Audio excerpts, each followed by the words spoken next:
రెచ్చిపల్లి అర్పపల్లి ఉప సర్పంచ్ గారు, తర్వాత నాగనూరు, ఇప్పుడు మా పార్టీ తరఫున మీరే గ్రామాల సర్పంచులని ఈ కార్యక్రమాన్ని ప్రారంభించవలసిందిగా ఈ ఎస్ఆర్ ప్రోగ్రాం మీద ఇప్పుడు గ్రామాలలో బీఆర్ఓలు మన అంగన్వాడీ కార్యక్రమాలు కోరుతున్నాం. తర్వాత మనము ఇప్పుడు రాబోయే రోజులలో ఇంకో 2.5 సంవత్సరాలు మనం ఈ పోరాట ప్రతిమ ఉంటుంది కాబట్టి మనం పోరాడవలసిన అవసరం ఎంతైనా ఉంది.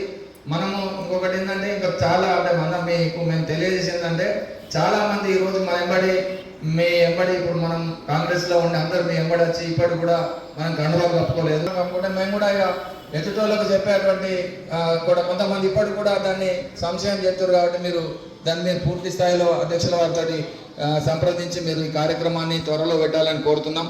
ఎందుకంటే వచ్చే వర్షాకాలం సీజన్ స్టార్ట్ అవుతుంది. తర్వాత ఇప్పుడు కాకుండా ఈ ఓటర్ నమోదు కార్యక్రమం అయిన తర్వాతనైనా కానీ ఒక కార్యక్రమం పెట్టుకొని పూర్తి స్థాయిలో మనం మంచి అంటే మేమున్నాము పార్టీకి అనే ఒక కార్యక్రమాన్ని చేయాలని ఆశిస్తున్నాం. ఈ యొక్క కార్యక్రమంలో ప్రతి అంటే అందరూ నాయకులు, అందరూ కార్యకర్తలే, అందరం నాయకులమే, అందరమే ఒకే విధంగా మనం భావించాలి. ఎందుకంటే ఒకరు పెద్ద ఒకరు చిన్న అనేది లేదు. ఎందుకంటే ఈ ఓటర్ నమోదు కార్యక్రమం సభ్యత్వ నమోదు అదేవిధంగా పెద్దలు కేటీఆర్ గారు వస్తున్నారు, సార్ చెప్తారు. ఎస్ఐఆర్ అనేది చాలా కీలకం. మనకు స్పెషల్ ఇంటెన్సివ్ రివిజన్ అంటే ప్రత్యేక సమగ్ర సవరణ అని చెప్పేసి తెలుగులో అంటారు. మరి దానికి మన మండలంలో ఉన్నటువంటి బూత్కు 2 ఏజెంట్లను మరి సార్తో కోఆర్డినేట్ చేసుకొని అందరం కూడా కలిసికట్టుగానే ఆ బూత్ ఏజెంట్లను అధికారులకు అప్పచెప్పడం జరిగింది. మరి మన అధికారులు ఏం చేయాలి, ఆ బూత్లో ఓటర్ అయి ఉండాలి మన ఏజెంట్. ఆ విధంగానే ఫోన్ నెంబర్, ఓటర్ ఐడితో సహా వాళ్ళకి అప్పచెప్పడం జరిగింది. మన వాళ్ళు మీరు ఎవరైతే ఉంటారో వారికి ఆ ఊరి మీద అవగాహన, ఆ బూత్ మీద అవగాహన అనేది ఉండాలి. ఇలా మన ఊరు వాళ్ళైనా లేకపోతే ఎక్కడైనా ఉన్నవాళ్ళు వచ్చి ఓట్ల టైంకి వచ్చి ఓట్లు వేస్తున్నారా, ఇలా సంగతి ఏంటి అనేది ఫస్ట్ మనకు అవగాహన ఉంటే అవి ఏర్పారేయడానికి నీకు ఒక అవగాహన ఉంటుంది. ఆఫీసర్లతో గట్టిగా మాట్లాడడానికి ఒక అవకాశం ఉంటుంది. కాబట్టి ప్రతి ఒక్క బూత్ ఏజెంట్ కూడా ఆ విధంగా అవగాహన కల్పించుకోవాలి, తీసుకోవాలి. ఓటర్ లిస్ట్ మన బూత్లో ఎన్ని ఉన్నాయి, మరి ఎవరు ఉన్నారు, మరి ఈ మైగ్రెంట్ వాళ్ళు ఎవరు ఉన్నారు. మైగ్రెంట్ వాళ్ళు ఉంటారు, వేరే రాష్ట్రం నుంచి వచ్చి మన ఊళ్ళో స్థిరపడ్డ వాళ్ళు ఉంటారు. గతంలో మన మేస్త్రీలు ఉండే ఆంధ్రాలో వచ్చేవాళ్ళు, వాళ్ళు ఏం చేసినట్టే మన దగ్గర కన్స్ట్రక్షన్ ఆ పని చేసుకుంటా ఇక వాళ్ళు ఇక్కడనే స్థిరపడిపోయారు. వాళ్ళకి అక్కడ ఓటు ఉంటుంది, ఇక్కడ ఓటు ఉంటాయి. సరే అక్కడ లేక ఇక్కడ ఉంటే ఇక్కడ ఉంటాయంటే ఓకే. ఆ విధంగా అవకాశం కోసం ఇప్పుడు జైత్యాల్లో ఓట్లు ఉంటాయి. దాదాపు సారంగపూర్లో ఉండే వాళ్ళు కొంతమంది చాలామంది జైత్యాల్లో నివసిస్తూ ఉంటారు.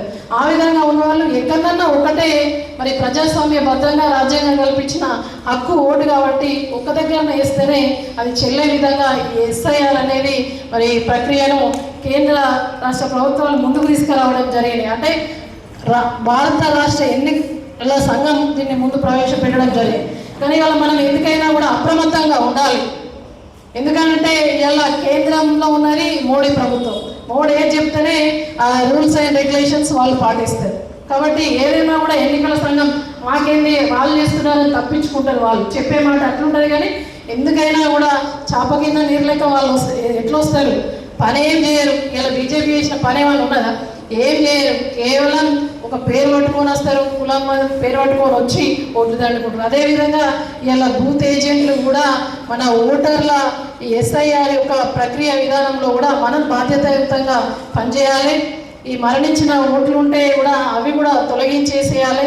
కాబట్టి ఈ విధంగా 2002 వరకు ఉన్నటువంటి ఓట్లకు మరి అక్కడ వరకు మన పేరెంట్స్కో లేకపోతే అక్కడ వరకు ఉన్న ఓట్లు ఒక లెక్క అయితే, దాని తర్వాత 2002 తర్వాత మనకు ఓటర్లు లేకపోతే మన ఇళ్లలో ఉన్నటువంటి ఆడబిడ్డలకు పెళ్ళైతే మరి వేరే దగ్గరికి పెళ్లి చేసుకొని వెళ్ళిపోతారు. అప్పుడు ఏమైతుందంటే వారు పెళ్లి చేసుకొని అక్కడున్నా కూడా మరి అప్పటి వరకు నమోదై ఉన్నటువంటి వాళ్ళ తల్లిదండ్రుల ఓటర్ల మరి ఆ యొక్క వివరాలతో పాటుగానే వాళ్ళకు మ్యాపింగ్ చేయబడుతుంది. కాబట్టి దీన్ని అందరూ కూడా గమనించి అన్ని కాలమ్స్ కూడా దాంట్లో ఫామ్లో ఉన్నాయి. కాబట్టి సమగ్రంగా మీరు ఆ బిఎల్ఓలతోటి కోఆర్డినేషన్ చేసుకోండి. మీ యొక్క నెంబర్లు ఇచ్చినాం, ఆ బూత్కి వచ్చినప్పుడు మీకు తప్పకుండా ఇన్ఫర్మేషన్ ఇస్తారు. ఇవ్వకపోయినా కూడా మన బీఆర్ఎస్ పార్టీ కార్యాలయంలో సారు మేము అందరం కలిసి ఒక లీగల్ సెల్ ఏర్పాటు చేసినాం. ఒక 4 లీగల్ సెల్ అడ్వైజర్స్ ఉంటారు. మున్సిపల్ ఎలక్షన్ అప్పుడు పెట్టుకున్నాం. మీకు ఏదైనా డౌట్స్ ఉన్నా ఏదున్నా కూడా వాళ్ళు సంప్రదించి ఈ ఓటర్ల నమోదు అనేవి ఈ సర్ ప్రక్రియను పారదర్శకంగా ఉంచే విధంగా మరి మనం భాగస్వామ్యం కావాలి. మళ్ళీ ఇంకొక అవకాశం ఏంటంటే బూత్లో ఉన్నటువంటి మరి ఆ కార్యకర్తలను ప్రజలను కలిసే అవకాశం దీని ద్వారా స్వయంగా మనకు వస్తుంది. ఎలక్షన్లప్పుడు మాత్రమే తిరుగుతాం, ప్రతి ఇంటింటికి తిరుగుతాం. కానీ మన బూత్ ఏజెంట్ బీఆర్ఎస్ పార్టీ నాయకునికి వాళ్ళని స్వయంగా కలుసుకునే అవకాశం వస్తుంది.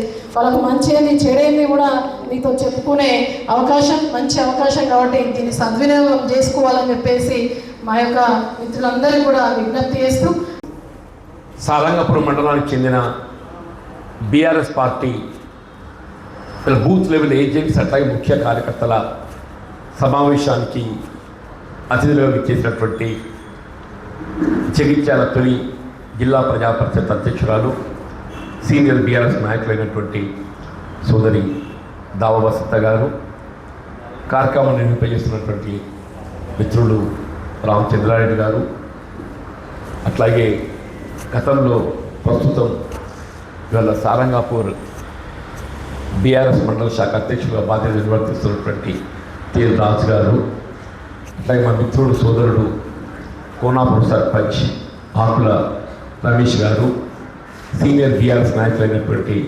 మల్లేశ్వర గారు, భాస్కర్ నాయక్ గారు, జగన్ గారు, అట్లాగే గ్రామ ఉప సర్పంచ్ గారు గంగాధర్ గారు, మిత్రులు అర్పపల్లి సీనియర్ బీఆర్ఎస్ నాయకులైనటువంటి గంగాధర్ గారు, ప్రశాంత్ గారు, ప్రసాద్ గారు, మురళి గారు, ముఖ్యంగా వివిధ గ్రామాలను ఇచ్చేసినటువంటి సీనియర్ బీఆర్ఎస్ నాయకులతో పాటుగా గతంలో వివిధ హోదాల్లో బాధ్యతలు నిర్వర్తించినటువంటి ప్రజాప్రతినిధులు, పాత్రికేయ సోదరులు అందరికీ హృదయపూర్వకంగా ఉద్యమ అభినందనలు తెలియజేస్తూ, అంటే ఈ కార్యక్రమం వాస్తవంగా సార్ అంటే ప్రస్తుతం నిర్వహింపబడుతున్నటువంటి ఈ స్పెషల్ ఏదైతే ఎస్ఐఆర్ స్పెషల్ ఇంటెన్సివ్ రివిజన్ ప్రత్యేక ఓటర్ నమోదు ప్రక్రియ, దాంతోపాటుగా మన బీఆర్ఎస్ పార్టీ బలోపేతం కొరకు సభ్యత్వ నమోదు కానీ ఇతరత్ర ఏ విధమైన కార్యక్రమం చేస్తే బాగుంటుంది అనేది చర్చించుకోవడానికి ఈ కార్యక్రమాన్ని మనం ఏర్పాటు చేసుకుంటాం. సార్ అనేది అంటే వాస్తవంగా ఇది ప్రతి 20 సంవత్సరాలకు ఒకసారి ఇది అమలు చేయబడుతుంది. మనకేమైపోయిందంటే ఈసారి ఈ ఓటర్ మ్యాపింగ్ అని తెలివి తేవడంతో వీళ్ళ ఓటర్లు కొంత ఆందోళనకు గురి కావటము, దీనిపై చర్చ కొనసాగుతుంది. మన 2002లో కూడా ఏదైతుందో ఈ సర్ కార్యక్రమం అమలు చేయబడ్డది. సర్ అంటే ఏదైతుందో ఓటర్ నమోదుని ఏదైతుందో దాన్ని పరిశీలించటం, దాన్ని పునః పరిశీలించి నమోదు చేయటం. అంటే ఇందులో ఏమవుతుంది, వాస్తవం ఓటర్ ప్రెజెన్స్ అనేది ప్రధానం. గ్రామాలలో ఓటర్ ఎవరైతే ప్రెజెంట్ ఉంటారో వాళ్ళ పేరు నమోదు చేయడంతో పాటుగా 2 అంకెల ఓటు ఉంటే ఒకటి తొలగించేసి ఒకటి మాత్రం కొనసాగించాలి. ఇది గతంలో అమలు చేయబడింది. ఇప్పుడేమైపోయింది అనంటే మన ఓటు మన స్థానికంగా అందుబాటులో ఉన్నప్పటికీ కూడా 2002లో మన స్థానికత అనేది దాన్ని పోల్చి చూస్తున్నది. ఇప్పుడు నాలాంటోడు ఏదైతుందో వయసు నాకు పైబడ్డది కాబట్టి 2002లో నా ఓటు జగిత్యాలో ఉండి ఉంటుంది. కానీ ఇప్పటి తరం వారికి ఏదైతుందో 2002లో వాళ్ళ ఓటు చేర్చబడి ఉండదు. అప్పుడు ఏమైతుంది, వాళ్ళ పూర్వీకులతో దాన్ని పోలుస్తారు, వాళ్ళ పూర్వీకులతో పోలుస్తారు. ఇప్పుడే వసంత గారు పేర్కొన్నట్టు ఏదైతుందో వీళ్ళు మన ఆడబిడ్డ ఇంకో ఇంటికి పోతే ఇంకో ఆడబిడ్డ మన ఇంటికి వస్తుంది. ఆ ఆడబిడ్డ ఓటు ఏదైతున్నదో ఇక్కడ మన ఇంటి కోడలు కాబట్టి ఆటోమేటిక్గా నమోదు కాదు.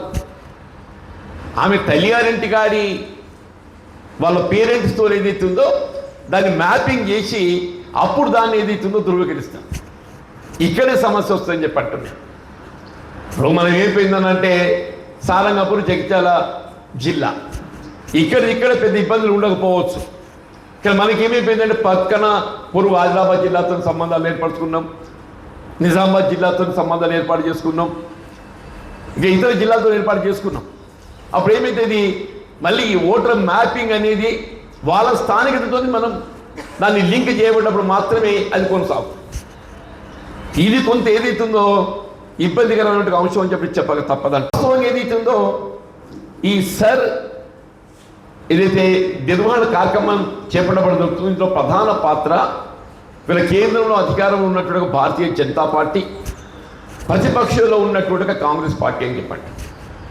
వీళ్ళ అధికారంలో ఉన్న భారతీయ జనతా పార్టీ సలహా సూచనలతోని ఇలా భారత ఎన్నికల సంఘం ఏదైతుందో ఈ సర్కి సంబంధించిన విధి విధానం రూపొందిస్తుంది. దానికి సంబంధించినటువంటి యొక్క సూచనలు దాన్ని ఏ విధంగా అమలు చేయాలి.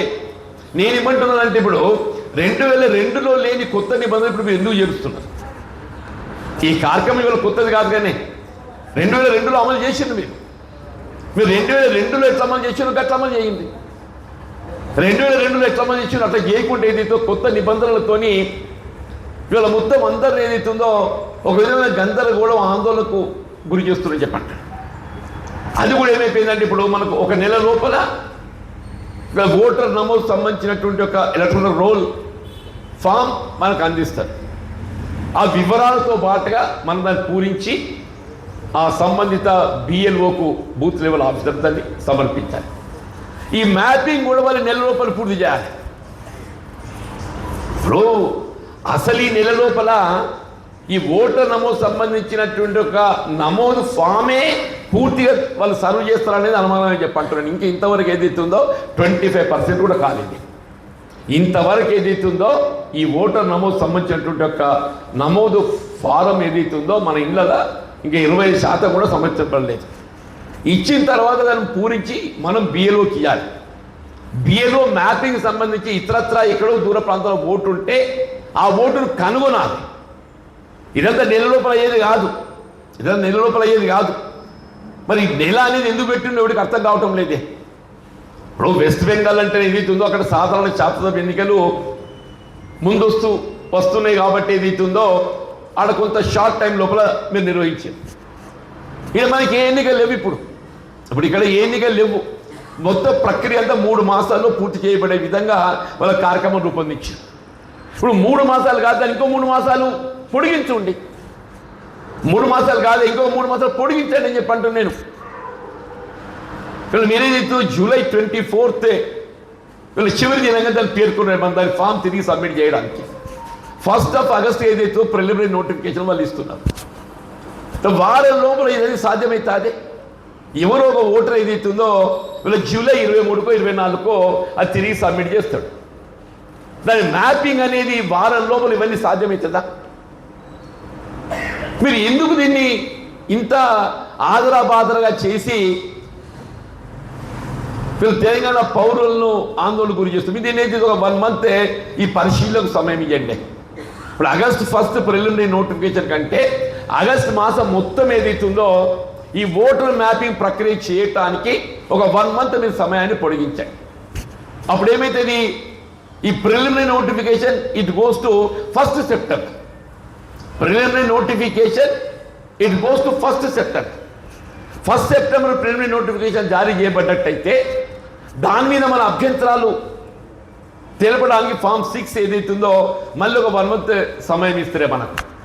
మనం సెప్టెంబర్లో ఏదైతుందో ఆ 1 month లోపల ఏదైతుందో మన యొక్క ఆధారాలతో యుక్తంగా మనం ఆ బిఎల్ఓకు సబ్మిట్ చేసేటువంటి అవకాశం వస్తుంది.